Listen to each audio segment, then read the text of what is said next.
अति सुंदर दर्द भरा बेटी का विदाई गीत बा। आप लोग सुने, कमेंट करके बताइए कैसन लाग, और नए हुए सब्सक्राइब कर दी और लाइक करिए, कमेंट करते रहिए, लाइक करते रहिए, शेयर करते रहिए। जय श्री राम। रोम रोम डोलिया पकड़ी के मोर बीरनवा भैया ना,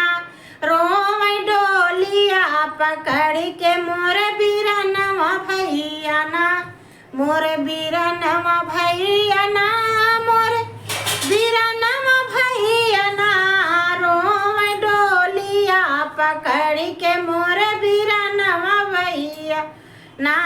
रोम डोलिया पकड़ी के मोर बीरनवा भैया ना। पापा जी दुआर रोम, चाचा जी अंगनवा, मोर मायरिया रोवैना, मोर मायरिया रोवैना, मोरी मायरिया रोवैना, रोवै भारया कवरिया, मोर मायरिया रोवैना, रोवै भारया कवरिया, मोर मायरिया रोवै ना, रोवै डोलिया पकड़ी के मोर बीरनवा रोवैना, रोवै डोलिया पकड़ी के मोर बीरनवा रोवैना।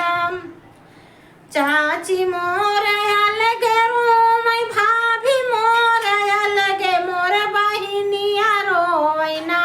मोर बहिनिया रोवैना, मोरी सखिया रोवैना,